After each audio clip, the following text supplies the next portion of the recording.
Je suis content d'être à nouveau avec vous et de pouvoir prêcher.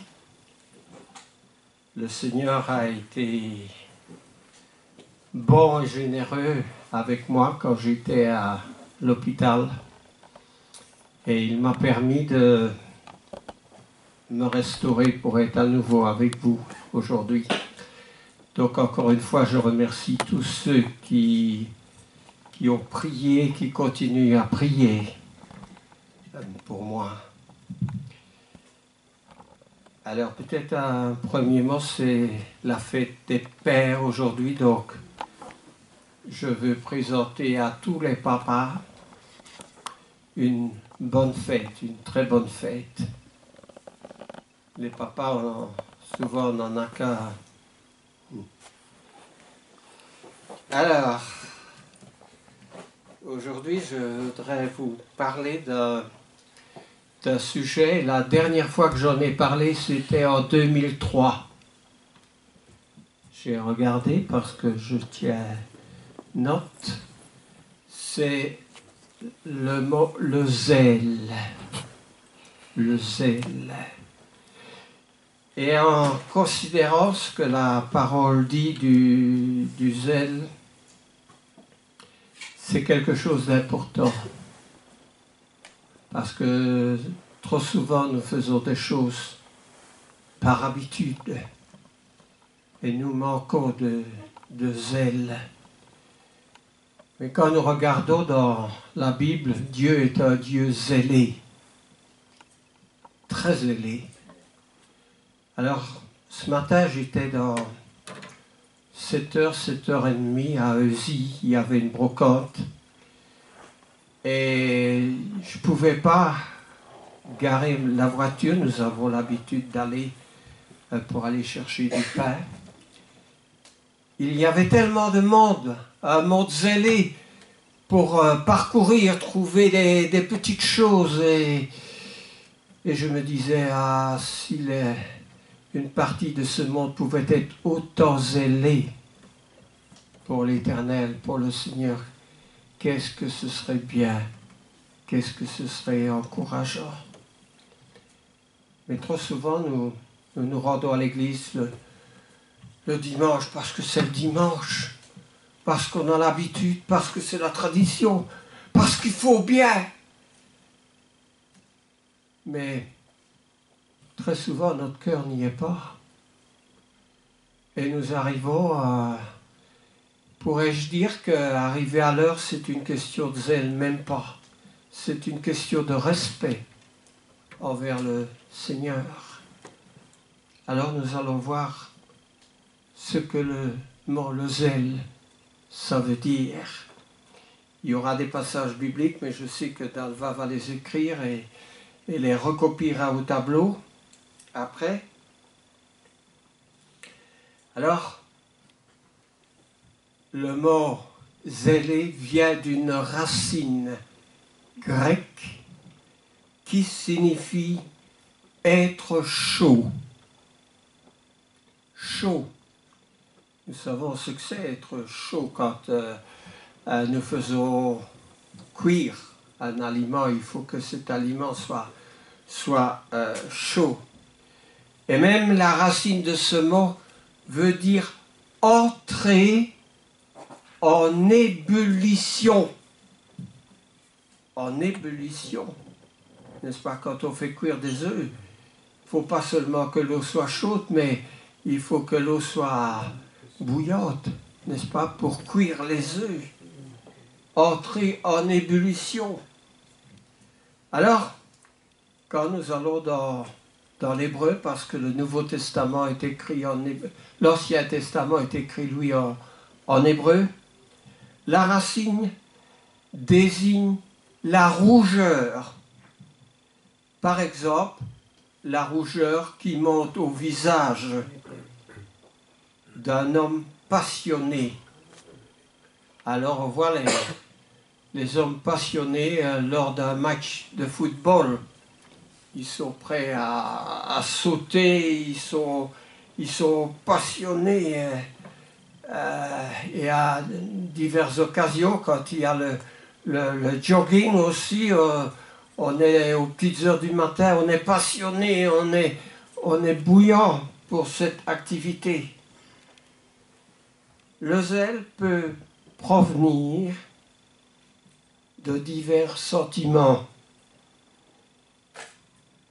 Et ces mots qui sont recueillis sont les mots amour, haine, jalousie, fureur, passion, zélé pour le bonheur d'un peuple ou zélé pour Dieu. Eh bien, tous ces sentiments peuvent, tour à tour, envahir notre cœur. Moi, je sais que sur le plan de l'amour, je suis zélé. Je suis zélé parce que quand j'aime, eh bien, c'est sur des grandes dimensions. Et pour Dieu, je pense qu'il en est de même, parce que la Bible dit que l'amour couvre une multitude de péchés. Alors, c'est vrai que nous sommes des êtres imparfaits,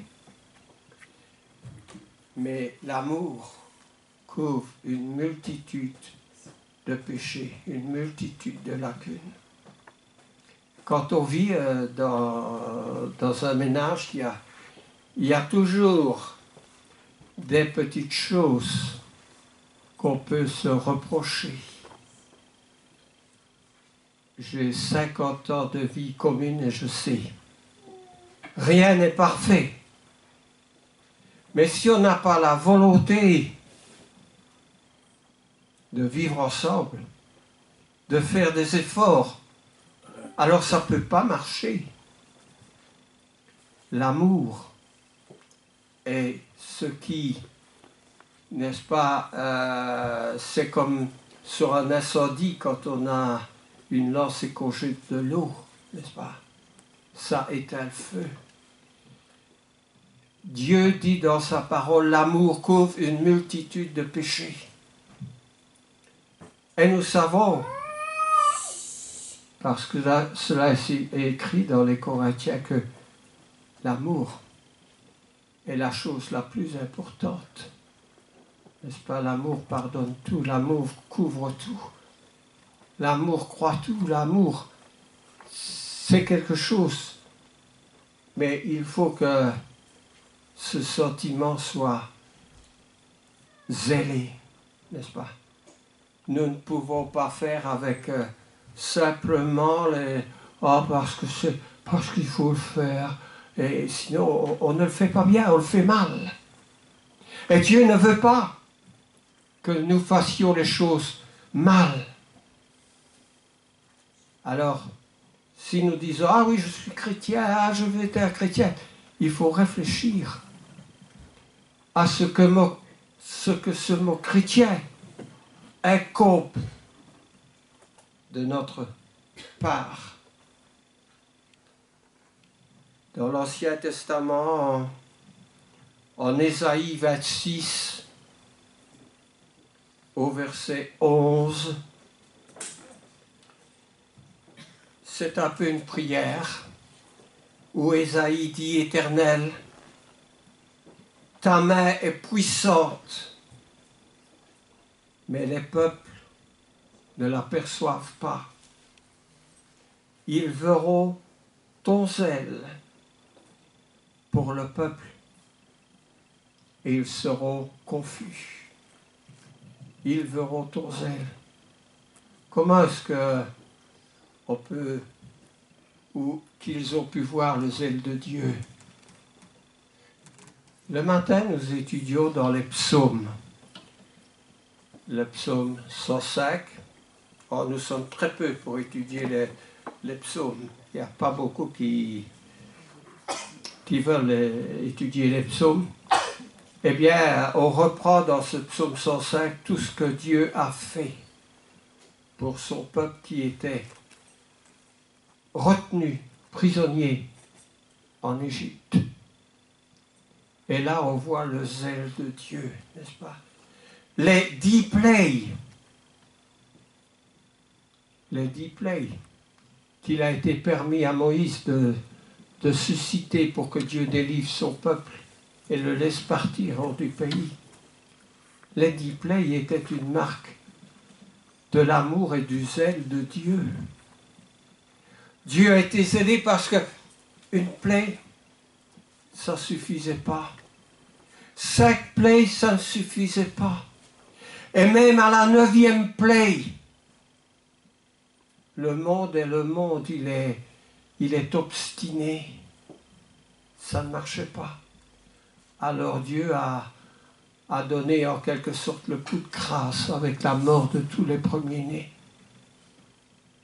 Et à ce moment-là, Dieu les a contraints, les a obligés d'accepter sa volonté. Faut-il que Dieu nous mette la pression pour que nous acceptions de vivre comme il entend que nous vivions? On peut se poser la question, n'est-ce pas? Mais si Dieu met la pression, nous n'allons pas aimer ça. Nous allons rouspéter, nous ne serons pas dans de bonnes dispositions. Alors faut-il que Dieu vraiment montre son zèle à un tel degré pour nous obliger. En Proverbe au chapitre 27, en Proverbe 27 et au verset 4, c'est Salomon qui écrit les Proverbes, il dit « La fureur est cruelle, la colère impétueuse, mais qui résistera devant la jalousie ?» Dieu est tellement gêné qu'il est jaloux. Peut-être nous n'avons pas pris conscience de la jalousie de Dieu. Quand Dieu donne à Moïse les 10 commandements, Dieu ajoute à Moïse « Je suis un Dieu jaloux ». Parce que Dieu veut la première place dans nos vies. La première. Sinon, il dit très bien que sa réaction ne va pas se faire attendre. Alors, en Proverbe au chapitre 14 et au verset 30, il est dit qu'un cœur calme est la vie du corps, mais l'envie est la carie des os. L'envie est la carie des os. Alors c'est vrai que la jalousie peut contraindre à des choses horribles. Rappelons-nous Caïn et Abel en Genèse au chapitre 4 et les versets 5 et 6. Il y avait mort d'homme parce que le visage de Caïn était celui d'un homme abattu. D'un homme abattu, irrité. Et lorsqu'on est abattu, lorsqu'on est irrité, ça peut conduire à des choses qui sont irréparables. Caïn, nous le savons, a tué son frère. Oui, Dieu est un Dieu zélé. Il y a eu des réactions divines tout au long de l'alliance que Dieu avait faite avec son peuple. il y avait ce mot jalousie, qui était une réaction au zèle de Dieu. Dieu était tellement zélé que devant l'indifférence des hommes, des femmes, Dieu était un Dieu jaloux, parce qu'il ne supportait pas cela. Et nous trouvons cela en Exode au chapitre 20, entre les versets 3 et 6. Oh, je peux en lire un court extrait maintenant, Exode 20. C'est un chapitre que on doit connaître, l'Exode 20. Pourquoi est-ce qu'on doit le connaître? On doit le connaître parce que dedans se trouvent les commandements que Dieu a donnés à Moïse. Et au chapitre 20, il dit « Je suis l'Éternel, tu n'auras pas d'autre Dieu, tu ne te feras point d'image taillée, tu ne te prosterneras point. Je suis un Dieu, dit-il, qui fait miséricorde jusqu'en 1000 générations à ceux qui m'aiment et qui gardent mes commandements. » Mais il dit aussi dans le verset 5, « Je suis un Dieu jaloux, qui punit l'iniquité. » Un Dieu jaloux. Pourquoi est-ce que Dieu est un Dieu jaloux? Réfléchissez un instant. Dieu est un Dieu jaloux parce qu'il nous aime, n'est-ce pas? Parce qu'il réclame notre présence. Si une femme dit à son mari que sa présence lui est indifférente, il n'y aura pas de jalousie là. Mais quand on aime, quelquefois il y a une jalousie qui s'installe. Et quand on aime, ce n'est pas un amour du premier regard. Comme quelqu'un qu'on voit passer dans la rue, quelqu'un qui plaît, cette personne, je l'aime. On l'aime. L'amour, c'est quelque chose qui se cultive, quelque chose qui se développe. Petit à petit, et puis qui devient solide. Et c'est cet amour-là que Dieu nous aime. Alors, pendant l'exil, à Babylone, le peuple était humilié. Et Dieu n'aimait pas cette humiliation parce que son nom lui-même était humilié. Quand vous allez en Ézéchiel 36, au verset 23,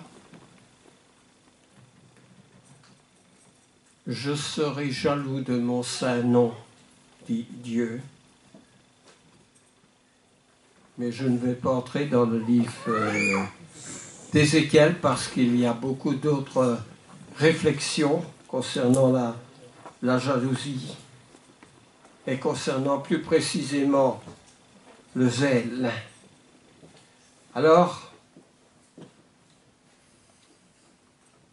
j'ai noté beaucoup de passages, mais le zèle, où le trouve-t-on, par exemple? Jésus et ses disciples étaient dans le temple. Souvenez-vous. Et à un moment, ils ont vu quelque chose qui n'était pas correct. C'était quoi? C'était ces changeurs qui avaient mis des tables et qui changeaient de l'argent. N'est-ce pas? Je sais pourquoi ils changeaient de l'argent ils ne pouvaient pas mettre l'argent avec l'effigie de César, donc ils avaient une monnaie juive. Mais cela a irrité Jésus. Et qu'est-ce que Jésus a fait? Souvenez-vous. Jésus a renversé les tables, n'est-ce pas? Jésus a chassé ces vendeurs. Et les disciples se sont souvenus d'un passage de l'Ancien Testament, un passage qui dit « Le zèle de ta maison me dévore ». Vous vous souvenez de ce passage? « Le zèle de ta maison me dévore ». Jésus avait tellement de zèle pour la maison de Dieu que cette attitude mondaine l'a fâché en quelque sorte, l'a mis en colère. C'était une sainte colère, n'est-ce pas? Le zèle de ta maison me dévore. Alors, quelquefois le zèle va nous porter à des sentiments qui sont expressifs. Le passage que je viens de citer est en Jean au chapitre 2, le verset 13 à 17. Je sais que on note ces passages, Jean 2, 13 à 17. Mais l'apôtre Paul dit aux Romains aussi au chapitre 12 qu'il y a un zèle sans intelligence. C'est en Romains au chapitre 12. Et là, je voudrais peut-être être un peu plus explicite sur des passages qui sont au Nouveau Testament. En Romains, au chapitre 10, les versets 1 à 3. L'apôtre Paul leur dit « Frères, le vœu de mon cœur et ma prière pour eux, c'est qu'ils soient sauvés. Je leur rends le témoignage qu'ils ont du zèle pour Dieu, mais sans intelligence, ne connaissant pas la justice de Dieu et servant à établir leur propre justice. Ils ne sont pas soumis à la justice de Dieu. » Du zèle sans intelligence, on trouve quelquefois dans des religions des masses de fidèles. Des masses de fidèles qui se trouvent là pour un pèlerinage. On peut citer beaucoup des lieux de pèlerinage et on peut citer la Mecque aussi pour les musulmans qui sont peut-être 1 million et qui tournent autour de la Kaaba. Ils ont du zèle. Quand il y a un pèlerinage, il y a du zèle. Mais du zèle avec un manque d'intelligence. Parce que Paul dit, ils cherchent à établir leur propre justice et ne sont pas soumis à la justice de Dieu. Essayez de parler de la justice de Dieu à ces gens qui sont exaltés, qui croient bien faire ou qui attendent un miracle. Il n'y aura pas de place dans leur cœur pour apprécier ce que vous pourrez dire qui vient être la parole de Dieu. Ils ont du zèle. Attention que de ne pas avoir un zèle sans intelligence, un zèle excessif, n'est-ce pas, pour les traditions. Alors, en Galates au chapitre 1 aussi, dans les versets 13 et 14, je lis ces passages.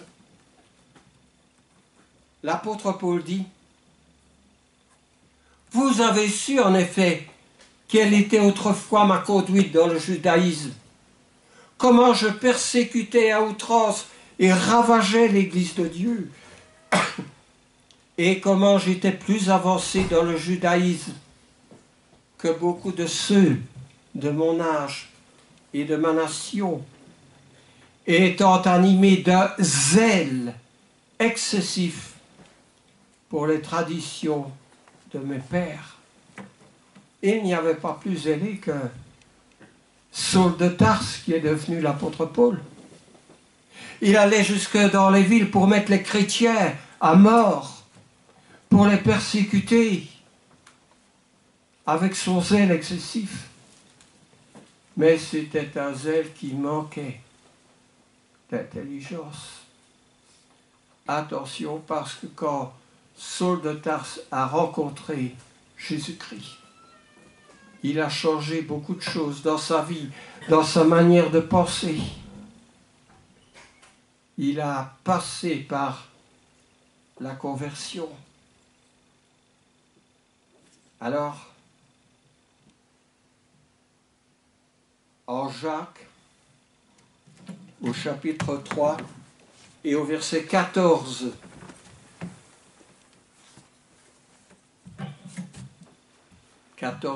plutôt le verset 16.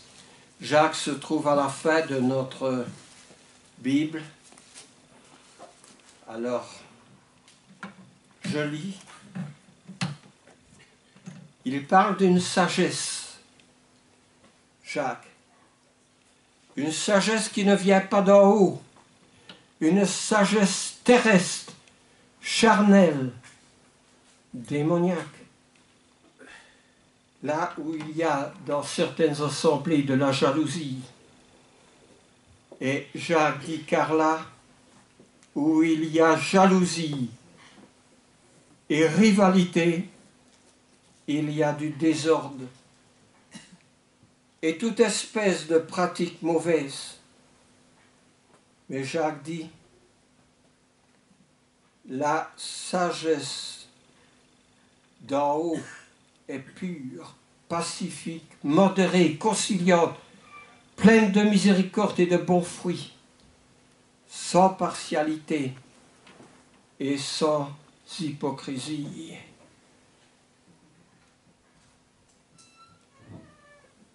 Il dit au verset 16, car là où il y a jalousie et rivalité, en réalité c'est le zèle amer dans l'original.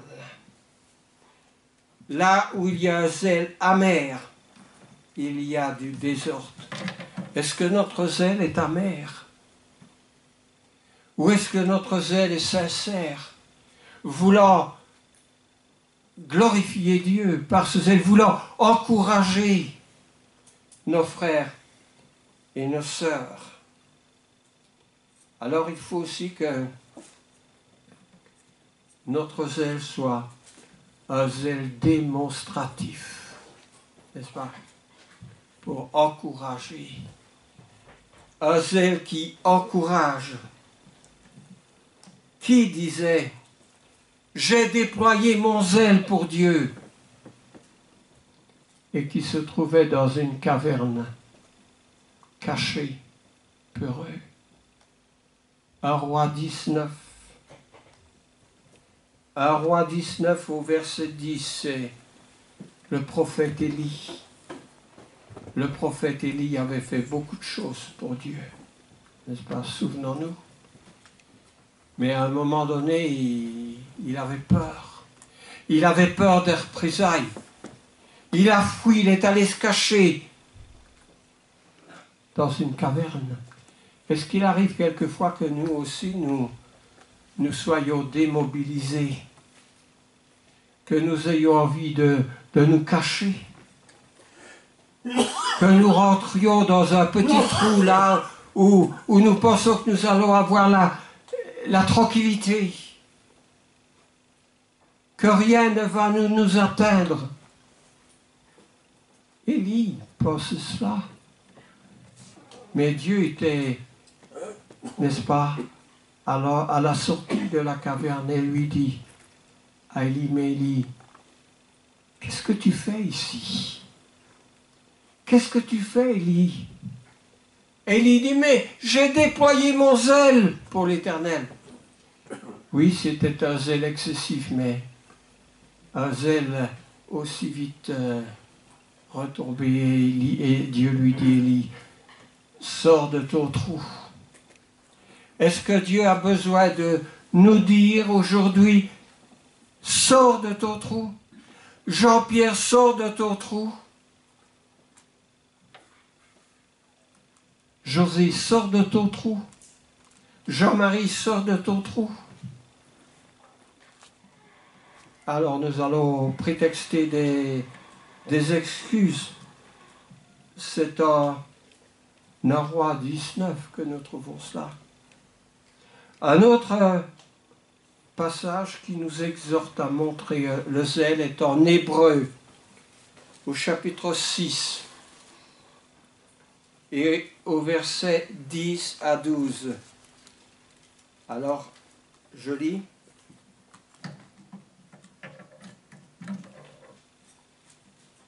Hébreux 6, 10 à 12. Car Dieu n'est pas injuste pour oublier votre action, ni l'amour que vous avez montré pour son nom, par les services que vous avez rendus, que vous rendez encore aux saints. Mais nous désirons que chacun de vous montre jusqu'à la fin le même zèle, le même empressement, en vue d'une pleine espérance, de sorte que vous ne soyez pas nonchalants, mais que vous imitiez ceux qui par la foi et l'attente patiente reçoivent l'héritage promis. Imitez qui? Les gens du dehors? Non, imitez ceux qui ont consacré leur vie à Dieu, ceux dont les noms se trouvent dans les pages de la parole. Que chacun de vous montre le même zèle.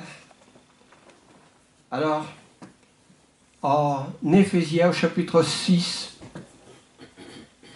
Éphésiens chapitre 6, les versets 14 à 16, et principalement le verset 15 nous dit: mettez pour chaussure le zèle que donne l'Évangile. Est-ce que l'Évangile suscite chez nous encore du zèle? Est-ce que nous sommes ici aujourd'hui parce que nous sommes zélés pour Dieu, ou tout simplement parce qu'il faut bien qu'on soit là, parce que c'est dimanche? La collecte aussi doit être faite avec zèle. En 2 Corinthiens au chapitre 9 et au verset 2, votre zèle, il s'agissait d'une collecte faite pour aider une autre église, votre zèle a stimulé la plupart. Notre zèle peut être une source d'encouragement pour d'autres. Si ces gens nous voient avec une grande sérénité, là où nous sommes déterminés, nous sommes joyeux, mais ça va stimuler la plupart. Mais il ne faut pas que nous soyons là, abattus comme était Élie dans sa caverne. Ça, c'est le zèle des Corinthiens. Et le zèle des Corinthiens se voit aussi en 2 Corinthiens chapitre 7, les versets 6 et 7. 2 Corinthiens 7, versets 6 et 7. Alors, l'apôtre Paul dit aussi aux Galates: il est bon d'avoir du zèle en tout temps. Galates 4, les versets 16 à 18. Galates 4, les versets 16 à 18. Il est bon d'avoir du zèle en tout temps.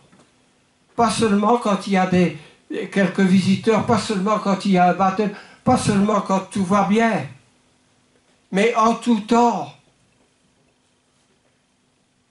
C'est l'attitude que Dieu réclame. Alors il y a un passage, on disait que la racine du mot zèle venait de quelque chose qui était bouillant. Où est-ce qu'on trouve une attitude bouillante? Eh bien, dans l'église à Laodicée et en Apocalypse au chapitre 3. Apocalypse chapitre 3, l'église de Laodicée. Il est dit, ayons donc du zèle. C'est le chapitre 3 entre les versets 14 et 22. Entre les versets 14 et 22. Ayons du zèle. Soyez froid ou bouillant. Mais le Seigneur ajoute, je vomis les tièdes. Alors c'est à chacun de nous à déterminer notre attitude, n'est-ce pas? Mais il faut savoir que le Seigneur n'aime pas les tièdes, il n'apprécie pas les tièdes. Notre attitude dans l'Église, notre sérieux dans l'Église sera une attitude qui s'apparentera à ce qui est bouillant, n'est-ce pas? Mais si nous sommes froids, nous allons arriver avec 15-20 minutes de retard. Parce que pour nous, ce sera toujours bon. Et le Seigneur n'aura qu'à l'accepter. Oh, je dis notre attitude par rapport à l'heure, mais notre attitude peut être par rapport à beaucoup de choses. Soyez froid ou bouillant, mais je vomis les tièdes. Alors, je termine en rappelant la parabole des 10 vierges. Il y en avait 5 qui étaient prêtes, et 10 et 5 autres qui manquaient de l'huile dans leur lampe, n'est-ce pas? Lequel de ces 10 vierges, quel groupe de ces 10 vierges est zélé? Et quel autre groupe n'est pas zélé? Ceux qui n'est pas zélé, c'est ceux qui manquent de l'huile. Mais le Seigneur est revenu entre-temps. Et là, il était trop tard. C'est comme les portes de l'arche de Noé. À un moment, ces portes furent fermées. Et ceux qui n'avaient pas considéré d'entrer dans l'arche n'ont pas pu y entrer quand les eaux se sont élevées. Parce que le Seigneur a un temps. Et nous devons profiter de ce temps. Et si nous ne le faisons pas, malheur à nous. Que Dieu bénisse sa parole et que nous soyons zélés pour l'Évangile, comme il est dit, du zèle pour l'Évangile. Amen. Amen.